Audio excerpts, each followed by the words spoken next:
अस्सलाम वालेकुम। मेरा नाम अहमद शाह है और मैं पारा चिनार से बिलोंग करता हूँ। I am N art director और 2015 में मैं ग्रेजुएट हूँ आर्किटेक्चर में from NCA। So it's been 10 years मैं इस इंडस्ट्री में काम कर रहा हूँ as an art director and production design. Fashion I think it's a reflection, it's an expression, जो कि थ्रू फैशन आप लोगों को रिकग्नाइज़ करते हैं कि वो किस शोबे से ताल्लुक़ रखता है, वो किस क्लास से ताल्लुक़ रखता है, वो किस कल्चर का है। तो बेसिकली अगर इन शॉर्ट में एक वर्ड में कह लूँ कि it's a culture representation of a man और woman.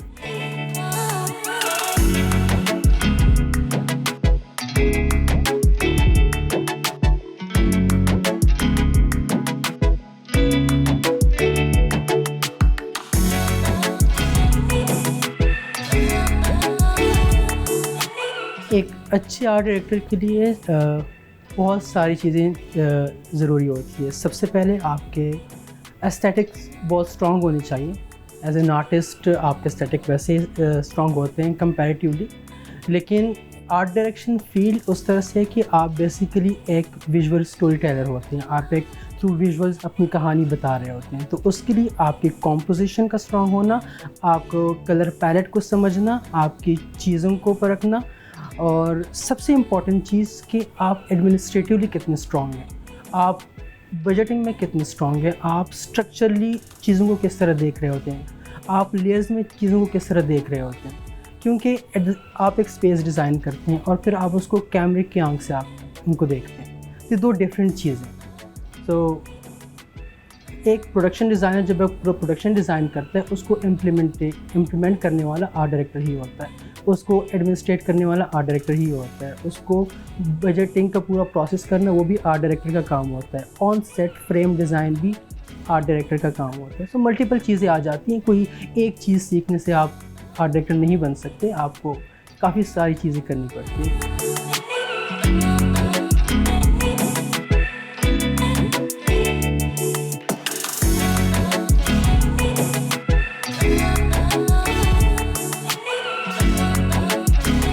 I was in NCA, जब मैं NCA ज्वाइन किया इन 2010।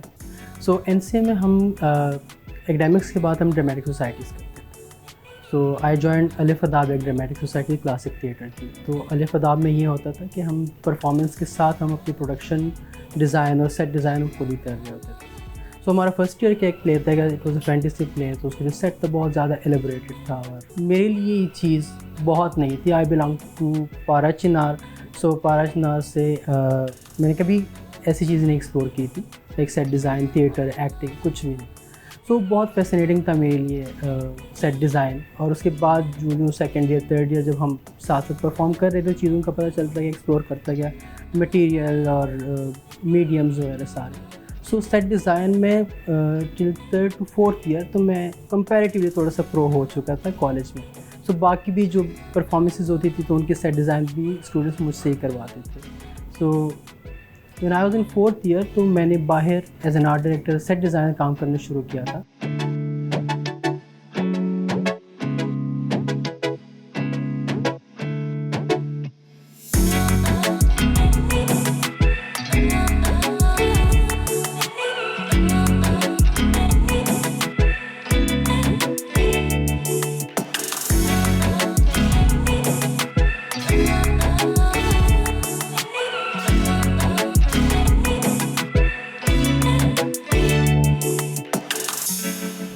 जिसमें बीकन हाउस की जो प्लेस होते थे थिएटर के, आई स्टार्ट फ्रॉम थिएटर।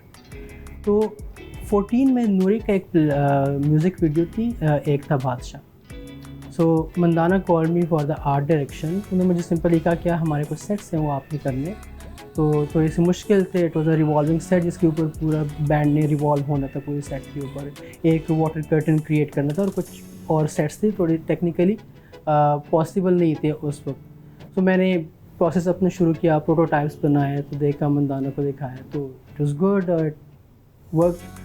तो वो जब किया और जब उसके एयर होने के बाद जब क्रेडिट्स आए, सो मैंने देखा मेरे नाम के साथ आर्ट डायरेक्टर लिखा हुआ था। तो then I came to know कि अच्छा okay I was the art director, और आर्ट डायरेक्टर ही होता है जो सब कुछ करता है, वरना उससे पहले मुझे सिर्फ सेट डिज़ाइन का पता था या प्रोडक्शन डिज़ाइन का हल्का फुल्का सकता था। सो आर्ट डायरेक्टर और आर्ट डायरेक्शन के बारे में थोड़ा सा मैंने गूगल करना शुरू किया, थोड़ा सर्च करना शुरू किया, लोगों से पूछा। सो हल्का हल्का चीज़ें एक्सप्लोर करता गया इस फील्ड में। और साथ ही 2 महीने बाद मुझे एक ऑफ़र आई, मोर महल एक सीरियल था, मेगा सीरियल था जियो, तो सरमद कुरसट वॉज डायरेक्टिंग। सो वो जब मैंने ज्वाइन किया तो कम्प्लीटली मेरे एक बहुत बड़ा दरवाज़ा था इन सब चीज़ों को देखने के लिए, एक्सप्लोर करने के लिए, क्योंकि it was a period play और पूरे 1 साल का प्रोजेक्ट था। सो आई डिज़ाइन 47 सेट्स, आई थिंक इतना ही था, क्योंकि उसका हर इंडिविजुअल स्पेस वो डिज़ाइन ही करना था, पीरियड प्ले था। तो उसके प्रॉप से लेकर उसके सेट्स, उसके डिफरेंट एलिमेंट्स, हर चीज़ मैं और मेरे साथ टीम में 2 लोग और थे, तो हम खुद ही कर रहे होते थे।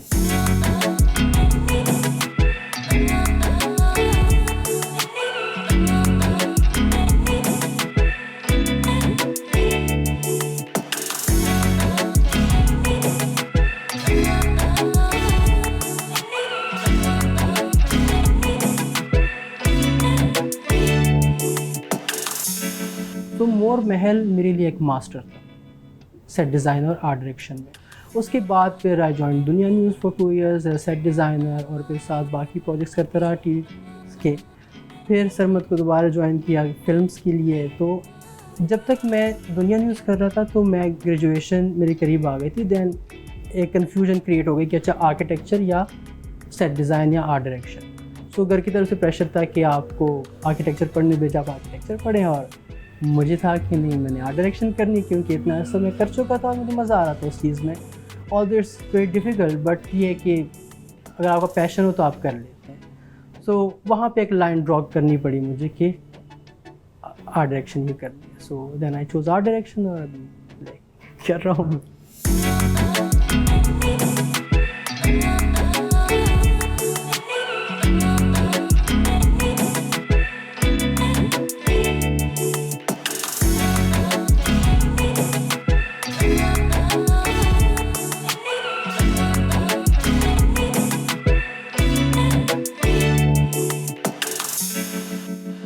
फैशन से आपकी क्लास पता चल जाती है, आपका प्रोफेशन पता चल जाता है। सबसे बड़ी बात है कि वो आपका सेल्फ एक्सप्रेशन होता है, वो आपके एक तरह से रिफ्लेक्शन होता है, आपकी पर्सनैलिटी, आपकी क्लास, आपका प्रोफेशन, आपका कल्चर। सो डेफिनेटली वो जेंडर को भी डिस्क्राइब करता है, वो कल्चर को भी करता है, वो आपके प्रोफेशन को भी करता है, वो आपके इनर फीलिंग्स को भी करता है कि आप किस तरह पहनना पसंद करते हैं, आप किस तरह लोगों को अपना आप दिखाना चाहते हैं। चाहे आप सिंपल वे में करें, चाहे आप बहुत ज़्यादा खुद को ऑर्नामेंट करें ज्वेलरीज के साथ या व्हाटएवर।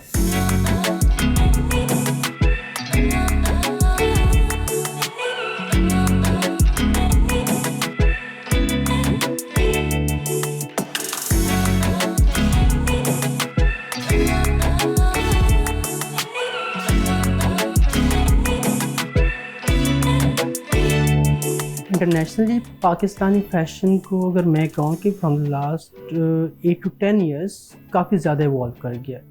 लेकिन हम रिसेंटली अगर आप देखें इंडियन सेलिब्रिटीज़ पाकिस्तानी डिज़ाइनर्स के कपड़े पहनते हैं। इंटरनेशनली स्पेशली अगर मैं ब्राइडल की बात करूँ, जो पहले हम ब्राइडल सीज़न हम सिर्फ करते थे, वो सिर्फ उसका सीज़न ही स्पैन बहुत छोटा होता था क्योंकि हम पाकिस्तानी मार्केट के लिए काम कर रहे थे। लेकिन अभी पाकिस्तानी ब्राइडल्स हम इंटरनेशनल मार्केट के लिए शूट कर रहे होते हैं। हम इंटरनेशनल मार्केट को देख के अपना स्केड्यूल देख रहे होते हैं कि इंटरनेशनली वहाँ पे वेडिंग सीज़न कब आ रहा है, या इसके अलावा जो बाकी डिज़ाइनर ब्रांड हैं। सो अब तो बहुत ज़्यादा लाइक जिस तरह हम पाकिस्तान में हम इंटरनेशनल ब्रांड्स को जिस नज़र से हम देखते हैं, तो पाकिस्तानी डिज़ाइनर्स को, पाकिस्तानी फ़ैशन को बाहर इसी तरह देखा जाता है। सो आई थिंक अब वो डिफरेंस, वो जो क्लास डिफरेंस आप कह लें या वो जो एक डिफरेंस था, वो ख़त्म हो गया।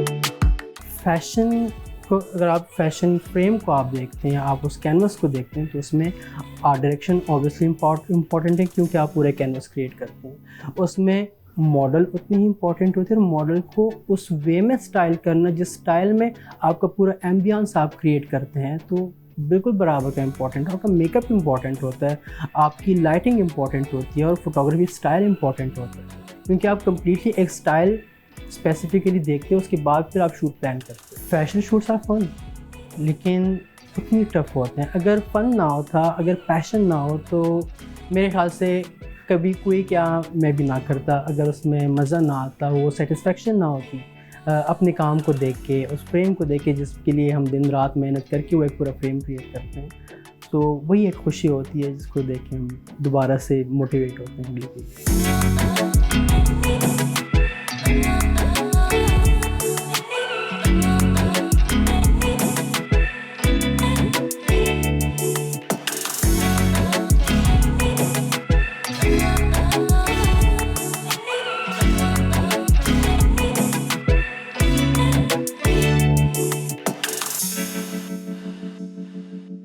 सोशल मीडिया का काफ़ी बड़ा रोल है फ़ैशन इंडस्ट्री में, क्योंकि जिस एवोल्यूशन की हम बात कर रहे हैं कि फ़ैशन इंडस्ट्री अगर आज यहाँ से यहाँ पहुँची है, तो सोशल मीडिया का बहुत बड़ा रोल है।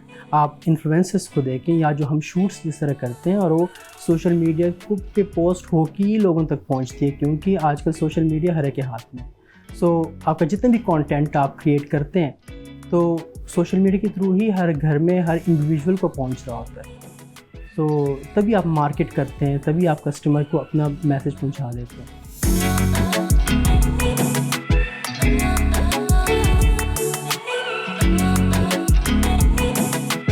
आई थिंक फैशन शूट्स अगर ना होते, तो अगर हम कमर्शियली बात करें, तो शायद इतनी जो वैल्यू है आपके प्रोडक्ट की वो लोगों को नज़र ना आती, या अगर अभी हमने प्रीवियसली डिज़ाइनर या पाकिस्तानी फ़ैशन की बात की है कि अब्रॉड किस तरह देखा जाता है, वो लोगों तक ना पहुंचता। जिस रेशो के साथ हम देख रहे हैं कि इम्प्रूव हो रहा है, हर एस्पेक्ट के साथ अगर आप देखें इम्प्रूवमेंट हमें नज़र आ रही है, चाहे वो हमारे ब्रांड्स हैं, चाहे वो मॉडल है, या हमारे आर्टिस्ट हैं, स्पेशली आर्ट डायरेक्टर्स जितने मार्केट में आजकल नज़र आ रहे हैं, और जो टैलेंट हमें दिख रहे हैं, photographers, videographers, stylist, makeup artist, सारे अब जिस तरीके से वो इम्प्रूव हो रहे हैं, नेक्स्ट 10 ईयर्स एक आप इसको मल्टीप्लाई करें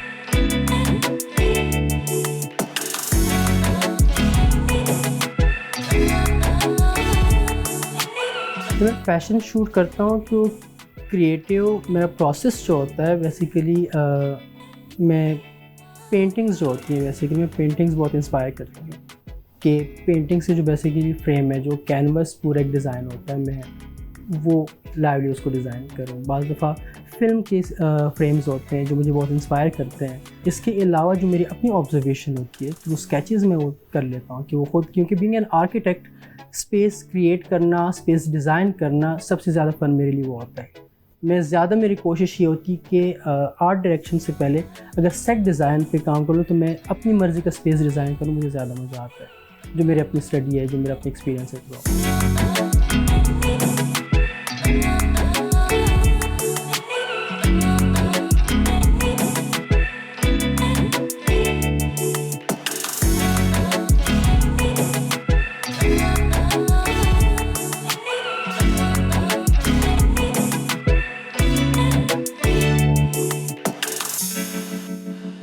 फ़ैशन फ़ोटोग्राफी या fashion shoot is a collaborative art, मतलब ये अकेले तो हो नहीं सकता। जब मैं एक मूड बोर्ड क्रिएट करता हूँ, तो मूड बोर्ड ही हमें पता चले हम किस मूड में, किस स्टाइल में हम ये शूट करने वाले हैं। सो वो शेयर हो जाता है सबके साथ, फ़ोटोग्राफ़र के साथ। उसके लाइट डिज़ाइन फ़ोटोग्राफ़र कर लेता है, उसके मूड बोर्ड के अकॉर्डिंगली स्टाइलिस्ट अपनी स्टाइलिंग बोर्ड बना लेता है, और मेकअप आर्टिस्ट को भी वही ब्रीफ दी जाती है कि हम किस मूड में शूट कर रहे हैं।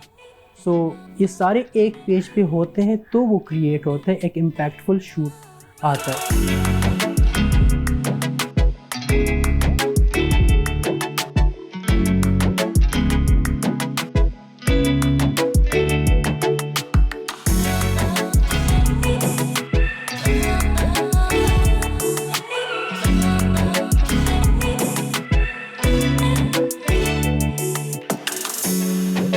जब सेट डिज़ाइन करता हूँ एस्थेटिक्स, तो ऑब्वियसली फर्स्ट प्रायोरिटी कि आप एस्थेटिकली सब चीज़ों को देख रहे होते हैं।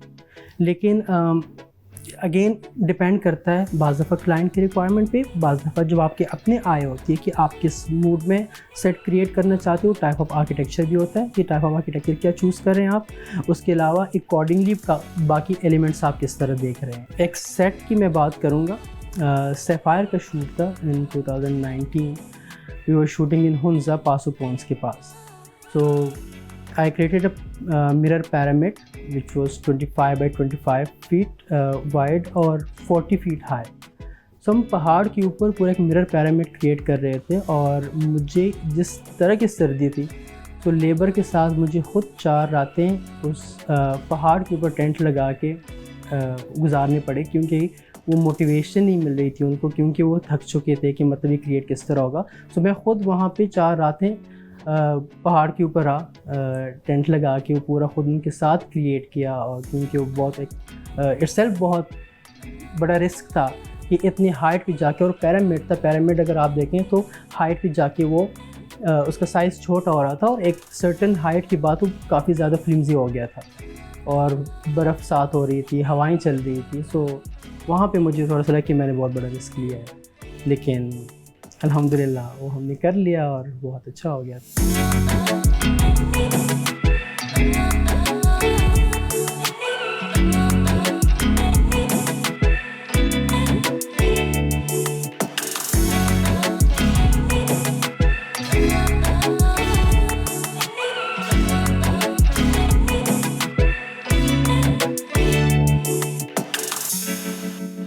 फ़ैशन ट्रेंड्स को ऑब्वियसली वक्त के साथ आपके काम करने का तरीका या आपका स्केल डिफरेंट हो जाता है। आप उसको वक्त के साथ साथ इवॉल्व कर लेते हो, आप उसको बेहतर से बेहतर कर लेते हो।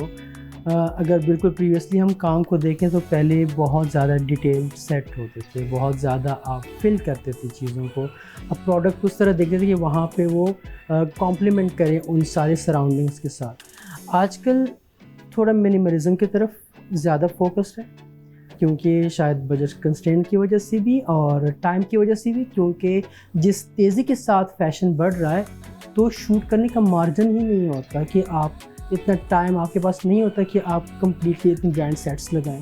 सो वो मिनिमलिज्म की तरफ आप आहिस्ता आहिस्ता हम आ चुके हैं। अगर यंगस्टर्स आर्ट डायरेक्शन में आना चाह रहे हैं तो सबसे पहले पैशन ना हो तो बिल्कुल भी ना आए, हार्ड वर्कर ना हो बिल्कुल भी ना आए, क्योंकि आपको हार्ड वर्कर होना पड़ेगा, आपको डेडिकेशन की बहुत ज़्यादा ज़रूरत है, commitment on very first priority, क्योंकि art direction field it's not that easy. आपका सोशल सर्कल डिस्टर्ब हो जाता है, आपका फैमिली टाइम डिस्टर्ब हो जाता है, तो उन सारी चीज़ों की आपको कुर्बानी देनी पड़ती है, तो ही आप एक अच्छे आर्ट डायरेक्टर माने जाते हो।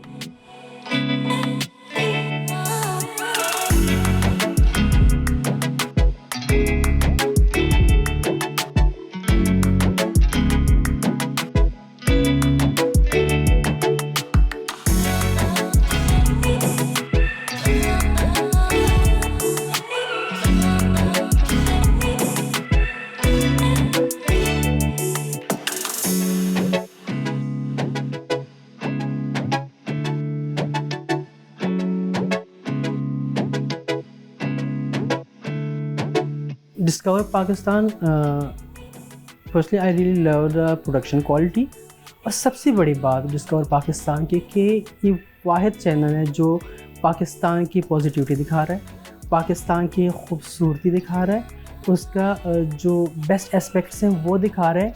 तो जब हम एक स्क्रीन के ऊपर पाकिस्तान का वो इमेज देख रहे होते हैं तो शायद ये नेगेटिविटी या जो होपलेसनेस है या जो नाउमीदी है वो कहीं पीछे रह जाती है।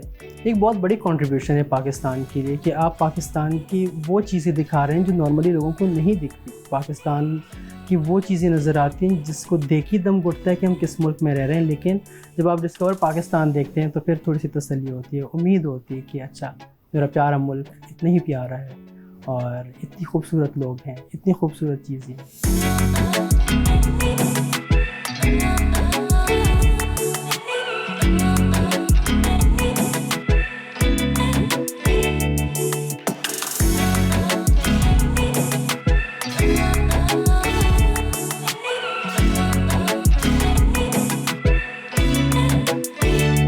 This is Ahmed Shah.